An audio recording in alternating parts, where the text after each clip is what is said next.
আগামী নির্বাচনের পরে আমাদের প্রধান লক্ষ্য হবে অর্থনৈতিক সংস্কার। দুর্নীতির জন্য এককভাবে আমলাদেরকে দায়ী করার পক্ষে আমি না, এককভাবে রাজনীতিবিদদেরও দায়ী করার আমি পক্ষে না। আমরা জানি যে এই দুর্নীতি পুরোটাই একটা চক্র, একটা নেক্সাসের মাধ্যমে পরিচালিত হয়। আমরা যদি আবারও দেখি যে আগামী আমলে নানা ধরনের দরবেশ তৈরি হচ্ছে, নানা ধরনের মাফিয়া শ্রেণী তৈরি হচ্ছে, তাহলে কিন্তু আমাদের অর্থনীতির কোনো পরিবর্তন হবে না।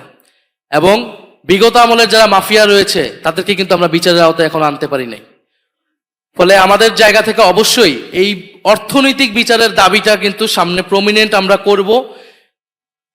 শুধুমাত্র এসালম, শুধুমাত্র সালমান এফ রহমান এরকম দুই একজনকে ধরে আইওয়াশ দেওয়ার চেষ্টা আসলে করে লাভ নাই।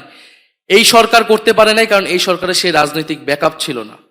কিন্তু পরবর্তী সরকার, পরবর্তী আমলে আমরা সরকারের অংশ হই, সরকারের বাইরে থাকি, পার্লামেন্টে থাকি, পার্লামেন্টের বাইরে থাকি, আমরা কিন্তু এই যে পাচারকৃত অর্থ, এই পাচারকৃত অর্থ ফেরত আনার যে আন্দোলন, সেই দাবি আমরা জোরালোভাবে রাখবো।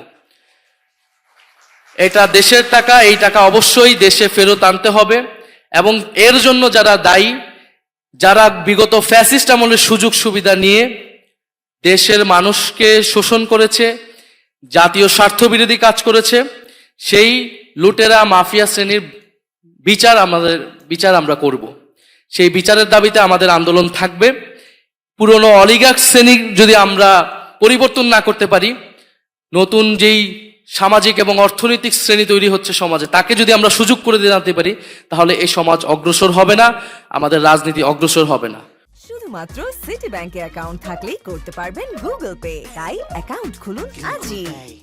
গণ অভ্যুত্থানের পরে আমরা এই গত 1-1.5 বছরে অর্থনৈতিক যে আকাঙ্ক্ষা বা সংস্কারের কোনো কাজ আসলে করতে পারিনি। এই সরকারের সময়ে আমরা যে উদ্যোগগুলো নিয়েছি সেগুলো মূলত রাজনৈতিক সংস্কারের, সাংবিধানিক এবং গণতান্ত্রিক উদ্যোগ আমরা নিয়েছি, যাতে সুশাসন নিশ্চিত হয়। কারণ পুরো অর্থনৈতিক এই সব কিছুই যুক্ত সুশাসনের সাথে, রাষ্ট্রের সংস্কারের সাথে। ফলে এই আগামী নির্বাচনের পরে আমাদের প্রধান লক্ষ্য হবে অর্থনৈতিক সংস্কার, এবং এই অর্থনৈতিক দাবি দেওয়ার আন্দোলনগুলোও ক্রমশ কিন্তু আসতে থাকবে। ফলে সরকার এবং সরকারের বাইরে মূল প্রশ্নগুলো কিন্তু আসবে অর্থনৈতিক। ফলে আমরা যে সুশাসনের কথা অনেকেই বলছেন, এর আগে দুর্নীতির কথা বলেছেন। দুর্নীতির জন্য এককভাবে আমলাদেরকে দায়ী করার পক্ষে আমি না, এককভাবে রাজনীতিবিদদেরও দায়ী করার আমি পক্ষে না। আমরা জানি যে এই দুর্নীতি পুরোটাই একটা চক্র, একটা নেক্সাসের মাধ্যমে পরিচালিত হয়, যেখানে দুর্নীতিগ্রস্ত আমলা, যেখানে দুর্নীতিগ্রস্ত রাজনীতিবিদ, এবং যেখানে মাফিয়া ব্যবসায়ী, তাদের কালো টাকায় কিন্তু ইনভেস্ট করে, আমলাদের পিছে তারা করে, রাজনীতিবিদদের পিছে করে, এবং এই আগামী নির্বাচনও এটি ব্যাপকভাবে ব্যবহৃত হবে। ফলে নির্বাচনে যদি আমি এই কালো টাকা বন্ধ করতে না পারি, তাহলে কিন্তু আসলে নির্বাচন পরবর্তী সময়ে দুর্নীতি বন্ধ করা সম্ভব না, এখন যে যতই কমিটমেন্ট দিক বা যতই চমকপ্রদ কথা বলুক না কেন। ফলে এই যে দুর্নীতির নেক্সাস, সেই নেক্সাসকে আমাদেরকে ভাঙতে হবে। না হলে আমরা আসলে দুর্নীতি রাষ্ট্র থেকে, প্রশাসন থেকে দূর করতে পারবো না, এবং আমরা সুশাসনও প্রতিষ্ঠা করতে পারবো না। দ্বিতীয়ত, আমরা রাষ্ট্রের সংস্কারের কথা যেরকম ভাবে বলতেছি, আমরা যদি সামাজিক মূল্যবোধের পরিবর্তন না ঘটাতে পারি, তাহলে এই সংস্কার বা টেকসই হবে না এবং সমাজে স্থিতিশীলতা হবে না। ফলে আমাদেরকে গণ অভ্যুত্থানের পরে সমাজে কিন্তু এটা ব্যাপকভাবে প্রভাব বিস্তার করে, মানুষের মাইন্ডসেটে পরিবর্তন করে। এটা হয়তো আমরা রিয়েলাইজ করতে পারতেছি না, কিন্তু সামনের দিনগুলোতে এটা আসবে। এবং আমরা সমাজের যে ফ্যাসিবাদ আছে, এবং আমরা এখন নানা ধরনের আলামত দেখতে পাচ্ছি সামাজিক ফ্যাসিবাদ উত্থানের, সেই ফ্যাসিবাদের যদি উত্থান ঘটে, তাহলে কিন্তু বিদেশি বিনিয়োগরাও, বিদেশি পুঁজিও এখানে আসবে না, এবং দেশে স্থিতিশীলতাও তৈরি হবে না। ফলে আমাদের যেমন রাজনৈতিক স্থিতিশীলতা লাগবে, সুশাসন লাগবে, একইভাবে সামাজিক স্থিতিশীলতাও লাগবে। আমি মনে করি যে গণ অভ্যুত্থানের পরে আমাদের একটা সুযোগ ছিল, আমরা বৈপ্লবিক কায়দায় হয়তো অনেকগুলো সমস্যার সমাধান করতে পারতাম, সেই সুযোগটা আমরা মিস করেছি। যেহেতু আমরা সেই সুযোগটা মিস করেছি, এখন আমাদের দীর্ঘমেয়াদী পথে যেতে হবে। আমরা যখন চীনে গিয়েছিলাম সফরে, চীন সরকার তারা আমাদেরকে যেটা বোঝানোর চেষ্টা করেছে যে এনি রিফর্ম, যে কোনো ধরনের সংস্কারের সাথে স্ট্যাবিলিটি লাগবে। উইদাউট স্ট্যাবিলিটি রিফর্ম কখনোই টেকসই হবে না। ফলে চীনের পলিসিটা হচ্ছে রিফর্ম, স্ট্যাবিলিটি অ্যান্ড ডেভেলপমেন্ট। এই তিনটা যদি আমরা সমন্বয় করতে পারি তাহলে আসলে দেশের একটা টেকসই অর্থনৈতিক পরিবর্তন সম্ভব। এবং আমরা এটা মনে করি যে এখন বাংলাদেশের যে জাতীয় ঐক্য, জাতীয় স্থিতিশীলতা, সেটি যদি নিশ্চিত হয় এবং এটা নির্বাচনের মাধ্যমেই, আগামী যে নির্বাচন হতে যাচ্ছে সেই নির্বাচনের মাধ্যমে কিন্তু মানুষ এবং পুরো বিশ্ব এই সিগন্যালটা পাবে যে দেশে আসলে স্থিতিশীল হবে কিনা, দেশে একটা সুষ্ঠু নির্বাচনের মাধ্যমে ট্রানজিশনটা পিসফুল ওয়েতে হচ্ছে কিনা।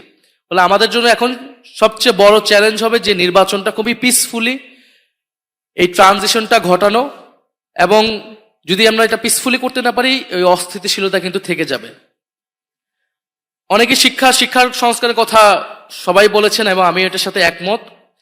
আমি মনে করি যে আমাদের দীর্ঘমেয়াদী পরিকল্পনা নিয়ে আগাতে হবে। আমাদের গত 16 বছর যেই ক্ষয়ক্ষতি হয়েছে অর্থনৈতিক খাতে, আমরা রাতারাতি সেটা পরিবর্তন করতে পারবো না, সেটা করার চেষ্টাও করা উচিত না। এবং আমার কাছে মনে হয় না সেটা 1 বছর, 1.5 বছর বা 18 মাসে কোনো ধরনের কর্মসংস্থান সৃষ্টি বা এই ধরনের পরিবর্তন সম্ভব। এটার জন্য আমাদের দীর্ঘমেয়াদী পরিকল্পনা লাগবে এবং কিন্তু সমাজে সিগন্যালটা দিতে হবে যে আমরা সেটার জন্য পজিটিভ ওয়েতে আগাচ্ছি। এবং কর্মসংস্থানের জন্য আমাকে সবচেয়ে বেশি গুরুত্ব দিতে হবে শিক্ষা সংস্কারে। শিক্ষায় দক্ষতা ভিত্তিক আমরা যদি শিক্ষা ব্যবস্থা গড়তে পারি তাহলে তারুণ্যের যে কর্মসংস্থান সেটার সমস্যা সমাধানগুলো সম্ভব। পাশাপাশি আমাদের জনস্বাস্থ্য, পরিবেশ এবং কৃষি, এই কৃষি খাতের আমাদের ব্যাপকভাবে মডার্নাইজেশন করতে হবে। আরেকটা জিনিস আমরা সবচেয়ে বেশি গুরুত্ব দিতে চাই, যেটা এই গণঅভ্যুত্থানের পরেও যে কমিশন হয়েছে, স্থানীয় সরকার কমিশন, কিন্তু সেটা নিয়ে আমরা আলোচনা করি নাই। ফলে বিকেন্দ্রীকরণ, আমরা জানি গণতন্ত্রের জন্য বিকেন্দ্রীকরণ প্রয়োজন এবং স্থানীয় সরকারকে শক্তিশালী করা প্রয়োজন। স্থানীয় সরকারকে শক্তিশালী করার এই আলাপগুলো উঠেছে, কিন্তু আমরা হয়তো সেটাকে রাজনৈতিকভাবে গুরুত্বপূর্ণ করে তুলতে পারিনি। ফলে আমাদের সামনের দিকে লক্ষ্য থাকবে এই স্থানীয় সরকারকে শক্তিশালী করার এবং এই যে কমিশনের যেই সংস্কার প্রস্তাবনাগুলো রয়েছে সেগুলোকে যাতে আমরা সামনে রাজনৈতিকভাবে গুরুত্বপূর্ণ করে তুলতে পারি।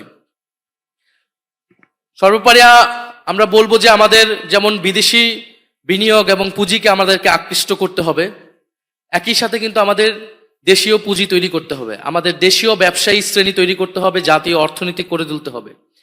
এবং আমরা বিনিয়োগ বা পুঁজি আনার ক্ষেত্রে আমাদের সার্বভৌমত্বের প্রশ্নটা সবসময় গুরুত্বপূর্ণ।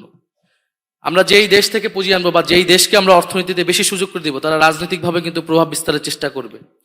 এবং বিগত সময়ে আমরা দেখেছি যে আমাদের পার্শ্ববর্তী দেশ তারা নানা ধরনের অর্থনৈতিক সুবিধা পেয়েছে এবং রাজনৈতিক প্রভাব খাটাতে পেরেছে।